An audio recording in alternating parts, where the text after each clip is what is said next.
Are you a bottleneck in your business? Well, if you don't know, you could be. And if you don't know. and if you don't know, you could ask your team. I think as leaders or owners or managers, there'll always be stuff that gets bottlenecked, and there could be some reasons why or why not, which is, totally fine. But today, Kayla, you have got some points to encourage us with, to self-reflect about are we or are you or how to stop being a bottleneck in your business. This might end up being a bit of a therapy session between you and I. Yeah, far out. But look, my name is Glen James. You're joined by Kayla Malss. She is a marketing guru, consultant, runs an agency, does a heap of stuff. We'll put her link in the show notes if you want to reach out and check out what Kayla does. If you're new to the podcast, thanks for having a listen. We just want to add practical value from the trenches of small business. Until then, let's do a podcast, and we'll do that right now.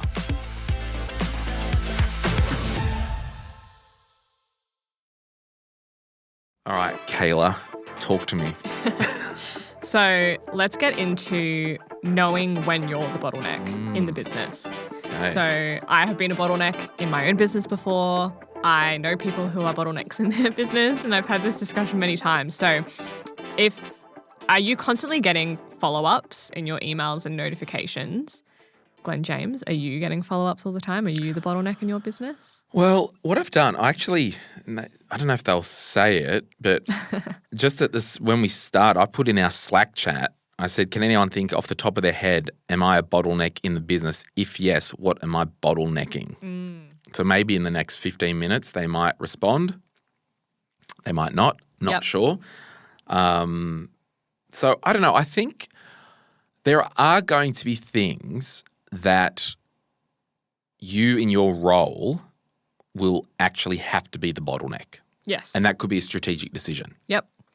It's like, I've got to get... So right at the moment, as an example, not that it impacts my team, but it could be an impact to the broader business. You might remember earlier in the year, everyone, we did an episode with Gina, who was doing a fulfillment business. And I'm like, I want to use you for product and fulfilling web orders and whatnot.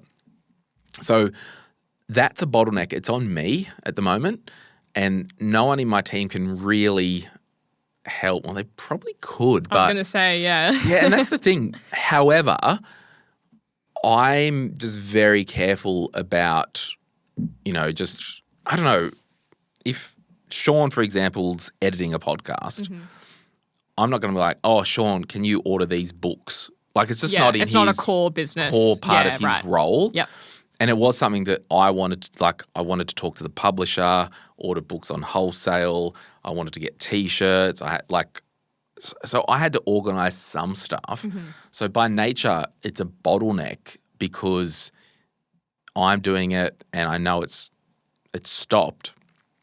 But I guess the business case for am I a bottleneck might come down to, are you stopping a core business thing or an everyday process? Yeah, I agree. It sounds like that merch situation is just the beginning of a new project rather than an actual bottleneck. If you were stopping episodes from going up or YouTube videos from going up, that's core part of the business. That's right. So then that would 100% be a bottleneck. So by definition, as an example, there will be things that you do bottleneck, but I know that it's not mission critical. Yeah. And I've had follow-ups from Gina. She actually texted, I was telling Kayla about it in the car this morning.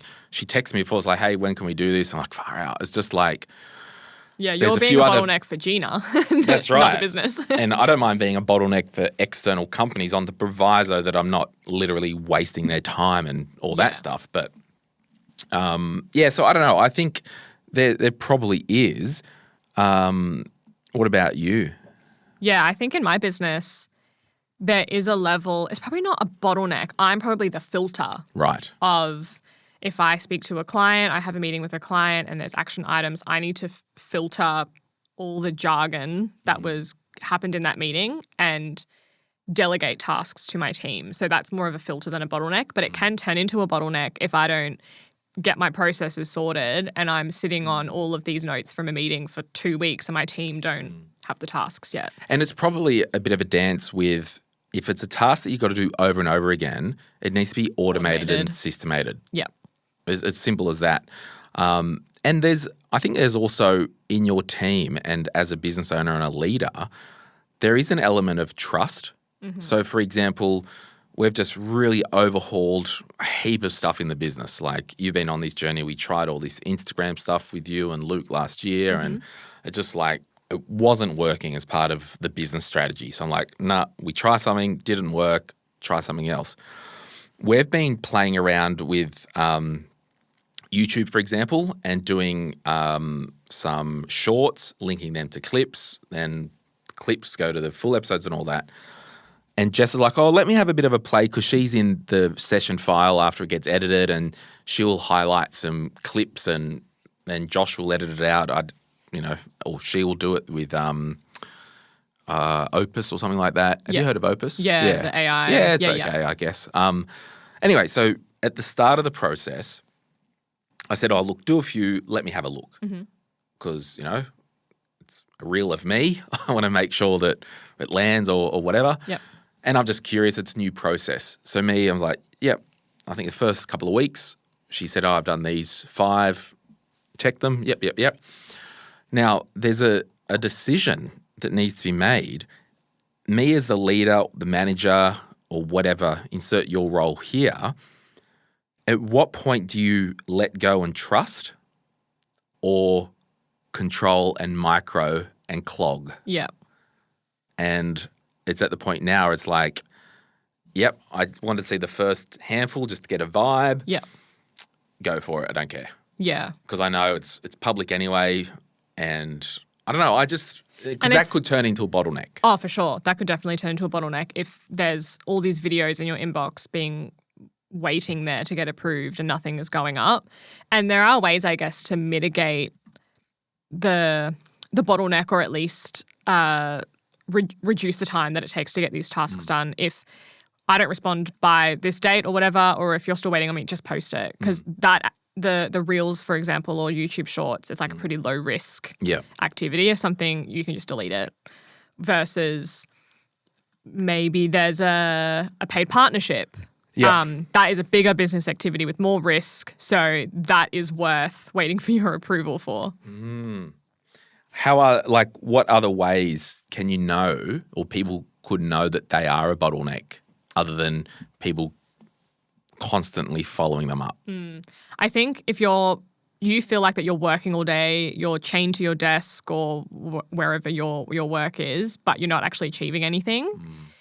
The rat in the wheel. Yeah. And that might speak to a broader business strategy / operations issue, but even then, actually, you're probably the bottleneck there too. Yeah.